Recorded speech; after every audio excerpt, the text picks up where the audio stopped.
something to realize is that people do, like, a lot of people, like, people are individuals, but the reality is that there's a thing called the institution of thought, and it's extremely controlling. It is extremely controlling, and it's like really like, you know, the whole meme, like, oh, we live in a society, like that meme right there is the ego shutting down the people understanding how controlling the institution of thought is. Like, it's literally like, if your ego's just gonna shut it down, like, I'm really sorry, because it's literally, it is worth you running naked down the street, like, it really is.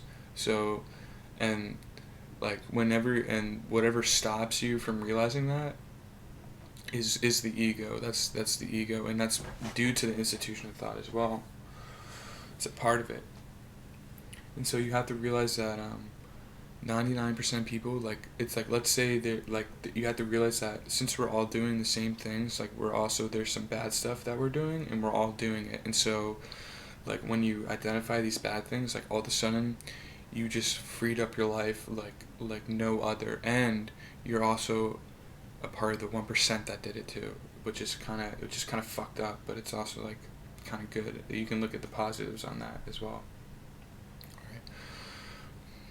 So, and so this is also like, then you have to take this understanding and realize that, like, real genius, real, like, quote unquote genius, is going to be very simple things, very very simple things, and it's just a reality of if your ego is going to allow you to accept it or not. So, and that's the whole thing, because the institution of thought has us um, downtrodden in a couple areas, and in all these areas the answers are very very very very very simple, very simple. But it's just, if literally, if your consciousness is going to be able to accept it or not, like, that's why I talk about genius, because it's like if you really, if you want to, like, really go into those terms, which I really like, tread lightly, don't do it egoically, please. Like, it's like a genius would say something, and then to someone that's just not a genius or not on that level, it's not going to resonate the same way. That's like the big, that's what consciousness is. That's what quote unquote intelligence is. Like, and again, like, it's like the unconscious people will use these terms in egoic senses, but real, like, intelligence or elevation of consciousness is to the point where you can say something very simple and it's very important, but it's just not going to resonate with that other person because they're not on the same level as you or on the same level as that person. So keep that in mind, especially when you're listening to people, and then when you're trying to explain stuff to people. And again, realize if you're on the level of, like, almost enlightenment, or really seeing through a lot of this stuff, you need to practice non-attachment, and you need to realize where you are with it, and that it's a blessing that you're there, and that you're not going to be able to change people any other way besides osmosis, and besides if they're put in your life karmically, and you're going to feel that in your heart, right? To have a conversation with them and stuff, like, and like a lot of people, like, it's not about having a conversation with them, really, like an explicit conversation about it. It's not about that, and, like, you're gonna feel all this feedback in your heart. Okay, this is how it works, and it's just gonna be, you're either not gonna be interacting with them in this reality really that much, or you're bringing them in and you're changing them through osmosis. So you're in your heart, you know all these truths, and you just live your life to a certain degree because you know all these truths, and because it's the truth, they start to see it, and they're like, hey, I want to come out and play. Hey, the truth of me wants to come out and play.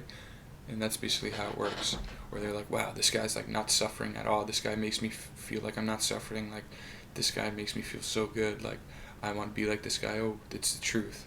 So it's through osmosis. You can't just be like, well, you gotta do this and this and this and this, because to a certain extent, that's like saying, you gotta get enlightened. You gotta get enlightened. You gotta get enlightened. You gotta get enlightened, right? You can't. That doesn't work. You have to, like, show them how. You have to be their role model, and you have to, like, pull them up. You're there if they want to come up for air, and that's the same reason why, like, the enlightened masters you follow aren't talking about conspiracy theories, or aren't talking about certain truths that might seem very real to you, or very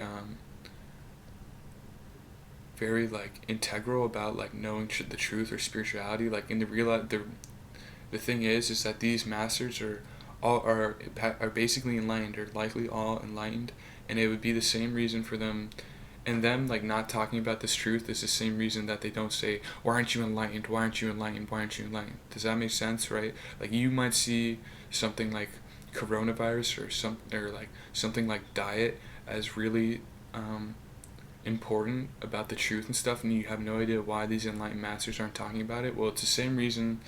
It's the same reason they're not like, why aren't you in samadhi, why aren't you in samadhi all the time, why aren't you like in union with God? Like it would be like that. It would be like saying that if they were like, like fix your diet. Does that should make sense. Peace and love.